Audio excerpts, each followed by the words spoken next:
नमस्कार, स्वागत है आप सभी का हमारी इस खास पेशकश में। मैं हूं प्रीति सिंह। अधिकारी निर्णय लेते समय और नीतियों को लागू करते समय राष्ट्र और इसके नागरिकों से संबंधित विषयों के प्रति मानवीय स्पर्श और संवेदनशीलता के मूल्यों को समझें। राष्ट्रपति द्रौपदी मुर्मू ने आज शिमला स्थित राष्ट्रीय लेखा और लेखा परीक्षा अकादमी में भारतीय लेखा परीक्षा और लेख सेवा के अधिकारी प्रशिक्षुओं से संवाद के दौरान ये बात कही। राष्ट्रपति ने अधिकारी प्रशिक्षुओं को संबोधित करते हुए कहा कि नियंत्रक और महालेखा परीक्षक और भारतीय लेखा और लेखा विभाग के अधिकारियों के रूप में उन्हें अपने दायित्व और पारदर्शिता के सिद्धांतों को लागू करने का अवसर मिला है। ऐसे में उनकी जिम्मेदारी है कि वो संविधान के आदर्शों को बनाए रखें और सत्यनिष्ठा और प्रतिबद्धता के साथ राष्ट्र निर्माण की दिशा में काम करें। राष्ट्रपति ने कहा कि लेखा परीक्षा का प्राथमिक उद्देश्य दोष निकालने की जगह प्रक्रिया और नीतियों में सुधार होना चाहिए। इससे लोक सेवा को सुधारने और नागरिकों के अधिकतम लाभ के लिए सेवाओं की डिलीवरी में मदद मिलेगी। The role of the Supreme Audit Institution is not just limited to providing oversight, but also to providing necessary inputs to inform policy making. The CAG, through the Indian Audit and Accounts Department and its able officers, has been effectively pursuing both these objectives. It is incumbent upon you to continue to uphold the ideals of the Constitution and work with integrity and commitment towards nation building.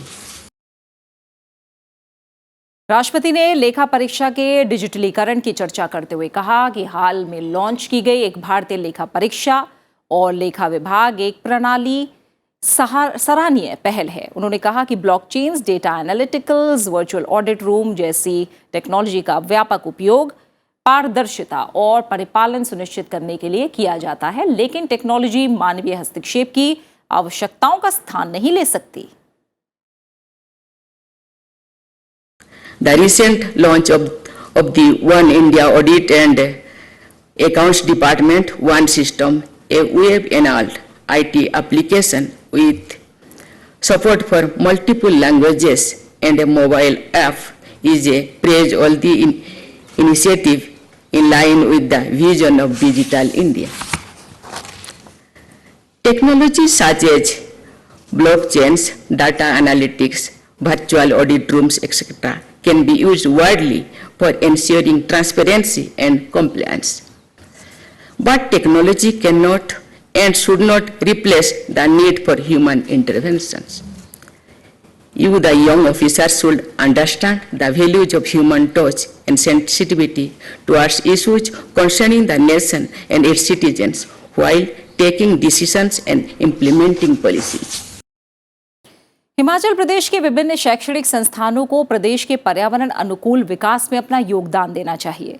राष्ट्रपति द्रौपदी मुर्मू ने हिमाचल प्रदेश विश्वविद्यालय के 26वें दीक्षांत समारोह को संबोधित करते हुए ये बात कही। विश्वविद्यालय की सराहना करते हुए दीक्षांत समारोह में राष्ट्रपति ने कहा कि हिमाचल प्रदेश की जलवायु पूरे विश्व के लोगों को आकर्षित करती है। हिमालय का ये क्षेत्र जीव जंतुओं और वनस्पतियों से समृद्ध है, लेकिन जलवायु परिवर्तन इस क्षेत्र की इकोलॉजी को भी प्रभावित कर रहा है। ऐसे में हिमाचल प्रदेश विश्वविद्यालय जैसे संस्थानों का ये कर्तव्य है कि वो स्थानीय समुदाय की ज़रूरतों और इस क्षेत्र की इकोलॉजी से संबंधित चुनौतियों को ध्यान में रखकर अनुसंधान और नवाचार को बढ़ावा दे। आज जलवायु परिवर्तन का प्रभाव इस क्षेत्र की इकोलॉजी को भी पड़ रहा है। ऐसी परिस्थितियों में हिमाचल प्रदेश विश्वविद्यालय का ये कर्तव्य है कि वो स्थानीय समुदाय की जरूरतों और इस क्षेत्र की इकोलॉजिकल चैलेंजेस को ध्यान में रखते हुए रिसर्च और इनोवेशन को बढ़ावा दे और विकास के लिए पर्यावरण अनुकूल समाधान विकसित करने का योगदान दे। हिमाचल का ये क्षेत्र जीव जंतुओं और विभिन्न प्रकार की समृद्ध वनस्पतियों में से भरपूर है। राज्य की समृद्ध प्राकृतिक विरासत का संरक्षण करते हुए सस्टेनेबल डेवलपमेंट के लक्ष्य को और सरकार और सभी स्टेक होल्डर्स को मिलकर आगे बढ़ाना है। राष्ट्रपति ने कहा कि हमारे देश के युवा अपनी प्रतिभा के बल पर पूरी दुनिया में अपनी छाप छोड़ रहे हैं। उनमें से कई ने स्टार्टअप स्थापित कर सफलता के महान उदाहरण स्थापित किए हैं। उन्होंने युवाओं से व्यक्तिगत लक्ष्यों को राष्ट्रीय लक्ष्यों से जोड़ने की भी अपील की। आधुनिक भारत के सबसे बड़े शिक्षाविद में से एक डॉक्टर सर्वपल्ली राधाकृष्णन ने एक दीक्षांत समारोह में विद्यार्थियों को संबोधित करते हुए कहा था, and I quote, any satisfactory system of education should aim at balanced growth of the individual and insist on both knowledge and wisdom. Jnanam Vigyan Sahitam. It should not only train the intellect but bring grace into the heart of man. Unquote. राष्ट्रीय शिक्षा नीति 2020 भी इसी भावना के साथ 21वीं सदी के विद्यार्थियों के समग्र और बहुआयामी विकास के लिए गुणवत्तापूर्ण शिक्षा प्रदान करने के उद्देश्य से बनाई गई है। हमारे संविधान में कहा गया है कि ये हर नागरिकों का मूल कर्तव्य है कि वो वैज्ञानिक दृष्टिकोण यानी साइंटिफिक टेम्पर, मानववाद यानी ह्यूमनिज्म और ज्ञानार्जन तथा सुधार की भावना यानी the spirit of inquiry and reform का विश्वास करें। आज सभी अपने लक्ष्यों की प्राप्ति के लिए जीवन के एक नए चरण में प्रवेश कर रहे हैं। मैं चाहती हूं कि आप सभी विद्यार्थी अपनी निजी लक्ष्यों को राष्ट्रीय लक्ष्यों से जोड़ें और अपने चुने हुए क्षेत्रों में आगे बढ़ते हुए देश के विकास में अपना योगदान दें। राष्ट्रपति ने कहा कि आज समाज के हर क्षेत्र में महिलाओं की भागीदारी बढ़ रही है और देश की अर्थव्यवस्था को आगे बढ़ाने में महिलाओं का योगदान एक अहम भूमिका निभाएगा। आज समाज के हर क्षेत्र में महिलाओं की भागीदारी बढ़ रही है। महिलाओं की उन्नति को देखकर मुझे बहुत प्रसन्नता हो रही है।